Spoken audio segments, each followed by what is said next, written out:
আসসালামু আলাইকুম। আজ বুধবার 21 জানুয়ারি 2026। আমন্ত্রণ ফ্র্যান্ডি মোবাইল প্রভাস টাইম বুলেটিনে। আপনাদের সাথে আছি আমি শরীফুল ইসলাম। শুরুতে জানাবো শিরোনাম। ভুল নিয়মে ব্যাকপ্যাকিং, ওমানের এয়ারপোর্টে জরিমানা গুনছেন বেশিরভাগ বাংলাদেশি। ওমানে কয়েক ঘন্টার ব্যবধানে শক্তিশালী 3 ভূমিকম্প, আতঙ্ক ছড়িয়েছে জনমনে। মাইনাসে নামল ওমানের তাপমাত্রা, জাবাল শামসে হাড় কাঁপানো শীত। ওমানে প্রবাসীদের অবৈধ কারখানা অভিযান, 1000 কেজি ভেজাল মশলা জব্দ। চলতি বছর হবে 60,000 নতুন কর্মসংস্থান, নাগরিকদের সুখবর দিল ওমান সরকার। ভিসা ছাড়াই ওমানে প্রবেশের চেষ্টা, 8 প্রবাসীকে গ্রেফতার করেছে পুলিশ। দর্শক দেখছিলেন শিরোনাম, এবার পুরো খবর। ওমানের সেরা রেট দিচ্ছে বাংলাদেশি প্রতিষ্ঠান গালফ এক্সচেঞ্জ। প্রিয়জনকে টাকা পাঠাতে আজই আসুন আমাদের যে কোনো ব্রাঞ্চে অথবা কল করুন স্ক্রিনে দেয়া নাম্বারে। গালফ এক্সচেঞ্জ, বাংলাদেশিদের প্রিয় এক্সচেঞ্জ। ওমানের বিমানবন্দরগুলোতে ব্যাকপ্যাকিংয়ের নির্দেশনা না মানায় প্রায় 60% বাংলাদেশি যাত্রী আর্থিক জরিমানার সম্মুখীন হচ্ছেন। নিয়ম অনুযায়ী ব্যাগেজের আকার অবশ্যই 62 ইঞ্চি বা 150 সেন্টিমিটারের মধ্যে হতে হবে এবং কার্টনের আকৃতি সমতল হওয়া বাধ্যতামূলক। দড়ি বা রশি ব্যবহার এবং কার্টনের ওপর কাপড় মুড়িয়ে দেওয়া সম্পূর্ণ নিষিদ্ধ। এসব নিয়ম না জেনে ব্যাকপ্যাকিং করে বিমানবন্দরে অনাকাঙ্ক্ষিত বিড়ম্বনা ও আর্থিক ক্ষতির মুখে পড়ছেন প্রবাসীরা। রশিটা না বাঁধাটা ভালো, কিন্তু এই জিনিসটা গোল হয়ে গেছে। ওমানের বিমানবন্দরগুলোয় যাত্রীদের জন্য ব্যাকপ্যাকিংয়ে সুনির্দিষ্ট নির্দেশনা রয়েছে। তবে দুঃখজনক বিষয় হলো এই নিয়মগুলো সম্পর্কে সঠিক ধারণা না থাকায় প্রায় 60% বাংলাদেশি যাত্রী বিমানবন্দরে গিয়ে আর্থিক জরিমানার সম্মুখীন হচ্ছেন। তো এভাবে যদি কার্টন হয় সেক্ষেত্রে কার্টনের এরা জরিমানা করতে পারে।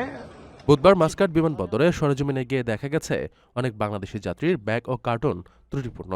নিয়ম অনুযায়ী কোনো যাত্রীর ব্যাগেজ বা কার্টনের আকার কোনোভাবেই 62 ইঞ্চি বা 150 সেন্টিমিটারের বেশি হওয়া চলবে না। পাশাপাশি কার্টনের আকৃতি অবশ্যই চতুর্ভুজ বা সমতল হতে হবে। মালামাল বেশি নেওয়ার সুবিধার্থে কার্টনকে কোনোভাবেই গোলাকার করা যাবে না। প্যাকিংয়ে দড়ি বা রশি ব্যবহার সম্পূর্ণ নিষিদ্ধ। এর পরিবর্তে স্বচ্ছ বা ক্লিয়ার ট্যাব ব্যবহার করতে হবে। কার্টনটা ঠিক ছিল, কিন্তু কোনাটা ভেঙে যাওয়াতে এটা গোল হয়ে গেছে। হ্যাঁ, এছাড়া কার্টুনের নিরাপত্তা রক্ষায় উপরে কাপড় মুড়িয়ে দেওয়া দণ্ডনীয় অপরাধ হিসেবে গণ্য হচ্ছে। শঙ্কার বিষয় হলো নিয়মগুলো সম্পর্কে সঠিক ধারণা নেই অধিকাংশ বাংলাদেশির। ফলে নির্দেশনা না মানায় বিমানবন্দরে অনাকাঙ্ক্ষিত পরিস্থিতিতে পড়ছেন প্রবাসীরা। প্রবাস টাইমের ওই সংবাদটা প্রচার করার পরে আমাদের অনেকটা ইমপ্রুভ হয়েছে, প্রায় 30%। এখনো 70% আছে। আসলে দেখলে বোঝা যায় যে এটা প্যাসেঞ্জার কোন দেশে যাচ্ছে। যাত্রী সাধারণত এ ধরনের কার্টন ক্যারি করে না। এই কারণে আমাদেরকে এয়ারপোর্ট অথরিটি কয়েকবার নোটিশ দিয়েছে যে এটা আপনাদের কমাতে হবে। এর জন্য 4 রিয়াল ফাইন করেছে যাতে কমে। প্রবাসীদের জন্য নির্মাণ হচ্ছে দেশের প্রথম স্মার্ট সিটি, যেখানে থাকছে স্কুল, মসজিদ, হাসপাতাল, সুইমিং পুল, হেলিপ্যাড, পাঠাগার, জিম, সুপারমার্কেট, শিশু পার্ক সহ সকল নাগরিক সুবিধা। মাত্র 30 লাখ টাকা বিনিয়োগে মিলছে আকর্ষণীয় ফ্ল্যাট। প্লাটিনাম ইনভেস্টরদের জন্য ঢাকা বিমানবন্দরে ভিআইপি প্রোটোকল সুবিধা। বিস্তারিত জানতে যোগাযোগ করুন স্ক্রিনে দেয়া হোয়াটসঅ্যাপ অথবা ইমো নাম্বারে। ওমানের সালালা উপকূলে মঙ্গলবার দিবাগত রাতে কয়েক ঘন্টার ব্যবধানে শক্তিশালী 3টি ভূমিকম্প অনুভূত হয়েছে। সুলতান কাবুস বিশ্ববিদ্যালয়ের আর্থকোয়েক মনিটরিং সেন্টার জানিয়েছে রিক্টার স্কেলে এগুলোর মাত্রা ছিল 3.5 থেকে 5.7 পর্যন্ত।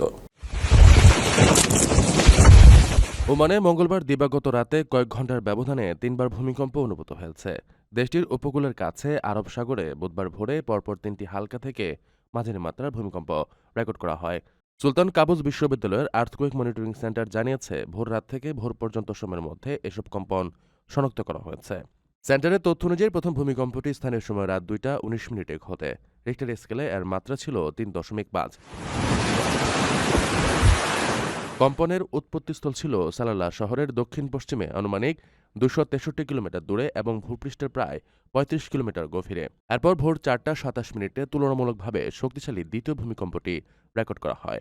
এর মাত্রা ছিল 5.4। উৎপত্তিস্থল ছিল সালালা থেকে আনুমানিক 245 কিলোমিটার দক্ষিণ পশ্চিমে এবং গভীরতা ছিল প্রায় 12 কিলোমিটার।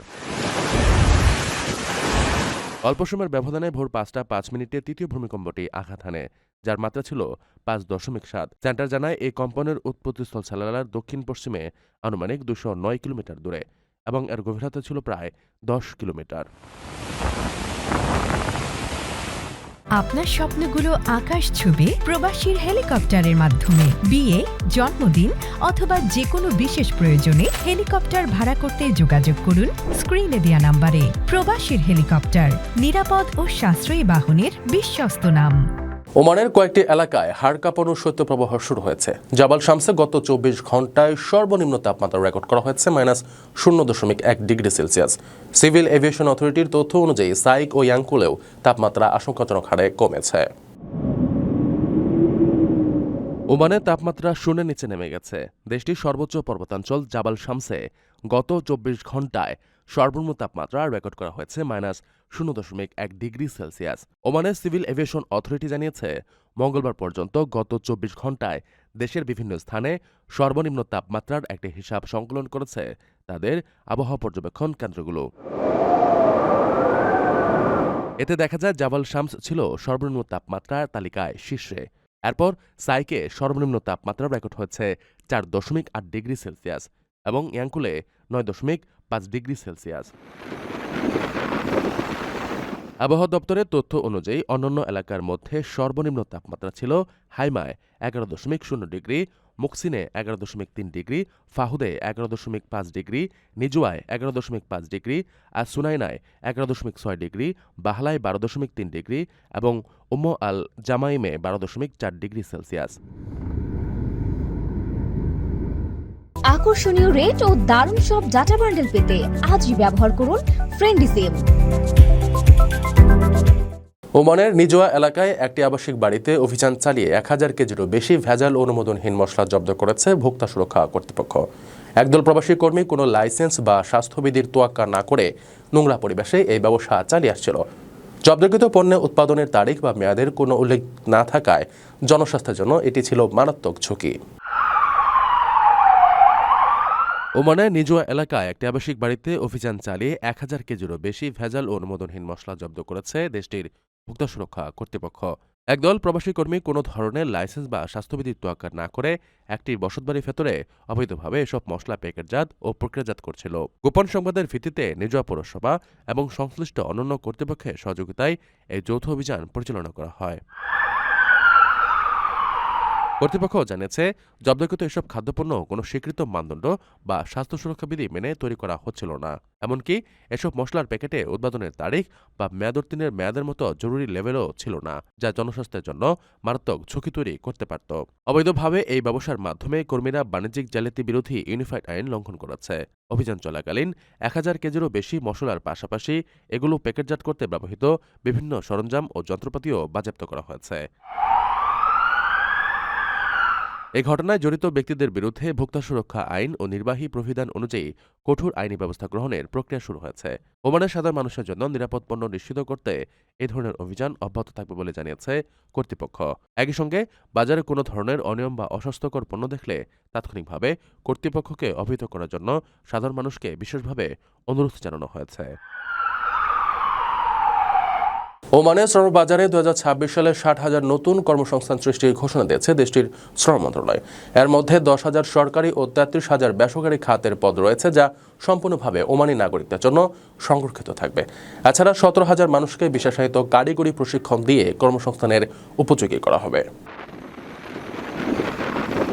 ওমানে 2026 সালে 60,000 নতুন কর্মসংস্থানের ঘোষণা দিয়েছে দেশটির শ্রম মন্ত্রণালয়। সম্প্রতি এক সংবাদ সম্মেলনে মন্ত্রণালয়ের পক্ষ থেকে এই পরিকল্পনার বিস্তারিত তুলে ধরা হয়। মূলত ওমানের শ্রম বাজারের উন্নয়ন এবং দক্ষ জনবল তৈরির লক্ষ্যেই এই মেগা প্রজেক্ট হাতে নেওয়া হয়েছে। মন্ত্রণালয়ের দেওয়া তথ্য অনুযায়ী এই 60,000 কর্মসংস্থান হবে ওমানি নাগরিকদের জন্য। তার মধ্যে 10,000 চাকরি হবে সরকারি খাতে এবং 33,000 সুযোগ তৈরি হবে বেসরকারি খাতে। এছাড়া বাকি 17,000 কর্মসংস্থান নিশ্চিত করা হবে জাতীয় প্রশিক্ষণ এবং যোগ্যতা উন্নয়ন কর্মসূচির মাধ্যমে, যা সরাসরি কর্মসংস্থানের সাথে যুক্ত থাকবে। মন্ত্রণালয়ের কর্মকর্তারা জানিয়েছেন, এই লক্ষ্যমাত্রা বাস্তবায়নে 17টি কৌশলগত কর্মসূচি হাতে নেওয়া হয়েছে। এই দীর্ঘমেয়াদী পরিকল্পনায় 2026 থেকে 2027 সাল পর্যন্ত সময়কালকে বিশেষ গুরুত্ব দেওয়া হচ্ছে। এছাড়া 2028 থেকে 2029 সালের মধ্যে ওমানি নাগরিকদের তদারকিমূলক বিশেষায়িত এবং কারিগরি পদগুলোতে বিশেষ নিয়োগ দেওয়ার উপর জোর দেওয়া হবে, যাতে তারা জাতীয় অর্থনীতিতে আরও গুরুত্বপূর্ণ ভূমিকা পালন করতে পারে। মন্ত্রণালয় আরও জানিয়েছে, বিগত বছরগুলোতেও ওমানের শ্রম বাজারে উল্লেখযোগ্য অগ্রগতি হয়েছে। 2025 সালে 36,000-এর বেশি ওমানি নাগরিকের কর্মসংস্থান নিশ্চিত করা হয়েছিল এবং 15,000-এরও বেশি মানুষকে বৃত্তিমূলক প্রশিক্ষণ দেওয়া হয়েছিল। ভিসা বা বৈধ কোনো কাগজপত্র ছাড়াই ওমানে অবৈধভাবে প্রবেশের সময় 8 প্রবাসীকে আটক করেছে মোসান্দাম পুলিশ। দিব্যা এলাকা অভিযান চালিয়ে এসব এশীয় নাগরিককে গ্রেফতার করা হয়। তারা মূলত সমুদ্র স্থলপথ ব্যবহার করে দেশটিতে অবৈধভাবে প্রবেশের চেষ্টা করছিল। ভিসা ও বৈধ কাগজপত্র ছাড়া ওমানে অবৈধভাবে প্রবেশের সময় 8 জন প্রবাসীকে আটক করেছে দেশটির পুলিশ। রয়্যাল ওমান পুলিশ জানিয়েছে, মোসান্দাম গভর্নরেট পুলিশ কমান্ডের সদস্যরা মোসান্দামের দিব্যা এলাকায় অভিযান চালিয়ে তাদের গ্রেফতার করেন। 8 জনের সবাইকেই এশীয় নাগরিক হিসেবে উল্লেখ করেছে পুলিশ। বিবৃতিতে বলা হয়, আটক ব্যক্তিদের প্রাথমিক যাচাই-বাছাই সম্পন্ন শেষে আইনি প্রক্রিয়ার আওতায় নেওয়া হয়েছে। তদন্ত সাপেক্ষে পরবর্তী পদক্ষেপ গ্রহণ করা হবে। মূলত অনুপ্রবেশ, মানব পাচার প্রতিরোধে গত কয়েক মাসে ওমান প্রশাসন সীমান্ত, উপকূলীয় এলাকা এবং প্রবেশপথগুলোতে নজরদারি জোরদার করেছে। আইনশৃঙ্খলা বাহিনীর মতে, অবৈধভাবে প্রবেশ বা অবস্থান শুধু সংশ্লিষ্ট ব্যক্তির জন্য ঝুঁকিপূর্ণ নয়, এটি শ্রমবাজারে অনিয়ম, নিরাপত্তার ঝুঁকি এবং শোষণ নির্যাতনের সম্ভাবনাও বাড়ায়। এ ধরনের ঘটনায় প্রবাসীদের প্রতি ওমানের আইন মেনে চলার আহ্বান পুনর্ব্যক্ত করেছে কর্তৃপক্ষ। তারা জানিয়েছে, কাজ বা ভ্রমণের জন্য নির্ধারিত নিয়ম মেনে বৈধ ভিসা ও প্রয়োজনীয় অনুমোদন নিয়েই দেশে প্রবেশ করতে হবে। অন্যথায় আইনি জটিলতা, আটক, ফেরত পাঠানো সহ বিভিন্ন ধরনের শাস্তিমূলক ব্যবস্থার মুখে পড়তে হতে পারে। দর্শক, দেখছিলেন ফ্রেন্ডলি মোবাইল প্রবাস টাইম বুলেটিন। শেষ করার আগে শিরোনামগুলো জানিয়ে দিচ্ছি আরও একবার। ভুল নিয়মে ব্যাকপ্যাকিং, ওমানের এয়ারপোর্টে জরিমানা গুনছেন বেশিরভাগ বাংলাদেশি। ওমানে কয়েক ঘন্টার ব্যবধানে শক্তিশালী 3 ভূমিকম্প, আতঙ্ক ছড়িয়েছে জনমনে। মাইনাসে নামল ওমানের তাপমাত্রা, জাবাল শামসে হাড় কাঁপানো শীত। ওমানে প্রবাসীদের অবৈধ কারখানা অভিযান, 1000 কেজি ভেজাল মশলা জব্দ। চলতি বছর হবে 60,000 নতুন কর্মসংস্থান, নাগরিকদের সুখবর দিল ওমান সরকার। ভিসা ছাড়াই ওমানে প্রবেশের চেষ্টা, 8 প্রবাসীকে গ্রেফতার করেছে পুলিশ। এই ছিল ফ্রেন্ডলি মোবাইল প্রবাস টাইম বুলেটিনের আজকের আয়োজনে। প্রবাসের সর্বশেষ সংবাদ পেতে ভিজিট করুন probastimes.net, সাবস্ক্রাইব করুন আমাদের ইউটিউব চ্যানেল এবং চোখ রাখুন ফেসবুক পেজে। পরবর্তী বুলেটিন দেখার আমন্ত্রণ জানিয়ে আজকের মতো বিদায় নিচ্ছি আমি শরীফুল ইসলাম। সেই পর্যন্ত সবাই ভালো থাকবেন এবং নিরাপদে থাকবেন। আল্লাহ হাফেজ।